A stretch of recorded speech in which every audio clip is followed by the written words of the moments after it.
మీ పేరు? నమస్తే అండి, నా పేరు మాకాల రమేష్, ఏలూరు. సార్, ఇప్పుడు చూసుకుంటే కూటమి ప్రభుత్వం అధికారంలోకి వచ్చింది. చంద్రబాబు నాయుడు గారు ముఖ్యమంత్రి అయ్యారు. చంద్రబాబు గారి పరిపాలన 100 రోజులు కంప్లీట్ అయింది సార్. ఈ 100 రోజుల పరిపాలన ఎలా అనిపిస్తుంది? ఈ 100 రోజుల పరిపాలన చాలా బాగుందండి. ఎందుకంటే గత ప్రభుత్వంలోని ఏమీ చేయలేదు, ఏమీ చేయకోకుండా కాలయాపన చేసి వెళ్ళిపోయారు.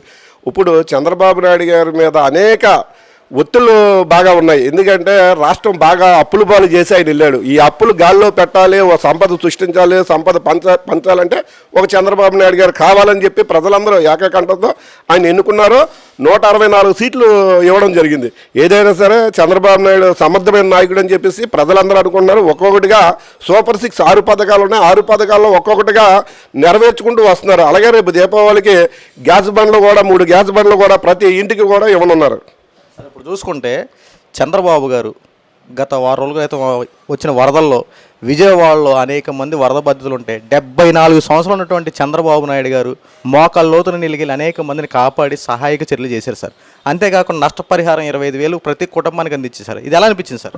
ఇప్పుడు మీరేమో 74 సంవత్సరాలు అనుకుంటున్నారు, మా ప్రజల మట్టికే 18 సంవత్సరాలు యువకుడు అనుకుంటున్నారు. ఎందుకంటే ఇప్పుడు గత ముఖ్యమంత్రి పరదాల చాటు నుండి హెలికాప్టర్లు ఏరియల్ సర్వే చేసేవాడు. ఈయన చంద్రబాబు నాయుడు గారు అర్ధరాత్రి 2, 3 అయినా సరే ప్రజల మధ్యలో ఉండి వాళ్ళ సమస్యలు మొత్తం రెట్టిపై అయిన తర్వాత 10 రోజులు ఆ కలెక్టర్ ఆఫీసులోనే కూర్చొని ఒక దారి తీసుకొచ్చాక బయటకు వచ్చాడు. ఎందుకంటే ఎదురున్న నాయకుడండి. ఎందుకంటే అతని వల్ల ఏదైనా చేయగలడు.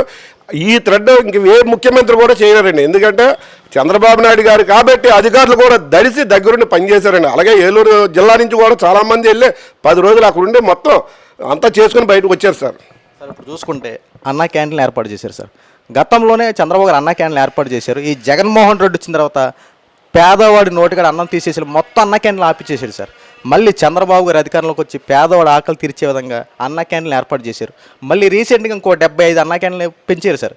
ఎలా అనిపించింది సార్ ఈ పరిపాలన? ఎందుకంటే ఇప్పుడు తెలుగుదేశం పార్టీ అంటే బడుగు బలహీన వర్గాల వారి కోసం ఏర్పడిన పార్టీ. ఆ రోజు అన్న ఎన్టీ రామారావు కూడు గూడు గొడ్డ అనే నినాదంతో వచ్చిన పార్టీ. ఎందుకంటే అన్నా క్యాంటీన్లు అనేది 5 రూపాయలకే భోజనం ఏర్పాటు చేయాలని చాలామంది పేదవాళ్ళు ఉంటారు. ఎందుకంటే కలెక్టర్ ఆఫీస్కి వెళ్తారు, అన్నం దొరకపోతే 5 రూపాయలు ఇచ్చి భోజనం చేస్తారు. ఎలాగ కూలి పనికి వెళ్తారు, కూలి పనికి వెళ్ళిన వాళ్ళు పాపి పని ఉంటుంది, చేయరు, ఉండదు, వాళ్ళే డబ్బులు ఉండదు, ఒక 5 రూపాయలు భోజనం చేస్తారు. అలాంటి అన్నా క్యాంటీన్ని ఈ దుర్మార్గుడు గత ప్రభుత్వంలో వైఎస్ జగన్మోహన్ రెడ్డి అన్న వ్యక్తి, ఎందుకంటే దోసుకో పంచుకో అన్న కాన్సెప్టే తప్పనించి పేదవాడికి మంచి చేద్దామని ఆయనకి లేదండి. అందుకే ప్రజలు ఆయన్ని పంపించారు సార్. చంద్రబాబు గారు 100 రోజుల పరిపాలన గురించి కొద్దిగా పక్కన పెడితే జగన్మోహన్ రెడ్డి 100 రోజుల్లో పనిచేసింది ఏం చేశాడో ఒకసారి చూసుకుందాం. చంద్రబాబు గారు అయితే అధికారంలోకి వచ్చిన వెంటనే డిఎస్సి మీద సంతకం పెట్టారు మాట ఇచ్చిన ప్రకారంగా. అలాగే ప్రతి ఒక్కరికి అన్నా క్యాంటీన్ని అందేలా సంతకం పెట్టారు. ఈ ఫంక్షన్ల విషయంలో సంతకం పెట్టారు. ఈ 3 ఫైల్స్ మీద సంతకం పెట్టాడు. జగన్మోహన్ రెడ్డి ఏం చేశాడు? ఫంక్షన్ల మీద సంతకం పెట్టి 2,000 ఉండే ఫంక్షన్ 3,000 రూపాయలు ఇస్తారని చెప్పి ప్రగల్భానాలు పలికి 250 చేశాడు.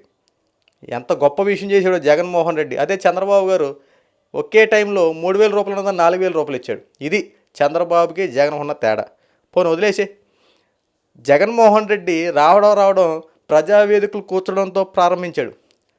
చంద్రబాబు గారు ఏవైతే ఏర్పాటు చేశారో ప్రజావేదికలు అవన్నింటిని కూల్చడం జగన్మోహన్ రెడ్డికి పెద్ద ఏదో తీసుకుని అన్నమాట. ఒక విషయం తీసుకొని ఈ ప్రజావేదికను కూల్చేయాలంటూ ప్రజావేదికలు కూల్చడం స్టార్ట్ చేశాడు. రావడం అధికారులతో వచ్చిన దగ్గర నుండి జగన్మోహన్ రెడ్డి ఏకైక ధ్యేయం, జగన్మోహన్ రెడ్డి ఆలోచించే విధానం చంద్రబాబు చేసినటువంటి ప్రతి పని నాశనం చేసేయడమే. చంద్రబాబు చేసినటువంటి ప్రజలకు ఏమైనా ఏర్పాటు చేసిన అవన్నీ ధ్వంసం చేసేయడమే అంటూ ప్రజావేదికను కూల్చాడు. ఇదే చంద్రబాబు గారు ఇప్పుడు ముఖ్యమంత్రి అయిన తర్వాత నువ్వు ఏర్పాటు చేసిన ఏ ఒక్కటే కూల్చలా. నీకు రంగుల పిచ్చ, ఫోటోలు పిచ్చలు బాగా ఎక్కువ కదా, ఏ కలర్లో మార్చలా, ఏటిని నాశనం చేయలే. నువ్వు ఎలాంటి కలర్లు వేసావో అలాగే ఉన్నాయి. చూడు, వెళ్ళి సచివాలయం ఒకసారి చూసుకో. నువ్వు ఎలాంటి విధంగా నువ్వు సచివాలయాలు కట్టావు అలాగే ఉన్నాయి.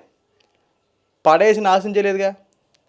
చంద్రబాబు గారు అధికారంలో ఉన్నప్పుడు మనకి రాజధాని అమరావతిని ఫిక్స్ చేశారు. దానికి నువ్వు కూడా ఆనందంతో వ్యక్తం చేసి అమరావతి అంటూ మాకు ఇష్టమే అని చెప్పి చక్కగా ఆ రోజున ప్రజలందరికీ నమ్మబుచ్చేలా చక్కగా నవ్వుతూ సమాధానం చెప్పావు. నువ్వు అధికారంలోకి వచ్చిన తర్వాత ఏం చేసావయ్యా? అబ్బబ్బో, అమరావతి రాజధాని ఉంటే బాగోదు, 3 క్యాపిటల్స్ అని ఏం చేసావు? 3 రాజధానులు 3 ముక్కలాటాడు. నీవు అధికారంలో 3 ముక్కలాటాడు. అక్కడ ఒక రాజధాని, ఇక్కడ ఒక రాజధాని, అక్కడ ఒక రాజధాని అన్నట్టు 5 సంవత్సరాలు కాలయాపన చేసి రాజధాని అనేది లేకుండా చేసావు. చంద్రబాబు గారు మళ్ళీ అధికారంలోకి వచ్చిన తర్వాత నువ్వేం చేసావు? అప్పుడు అధికారంలో ఉన్నప్పుడు జగన్మోహన్ రెడ్డి అమరావతిలో ఏవైతే కట్టారో చంద్రబాబు అన్నీ కూల్చడం ప్రారంభించావు.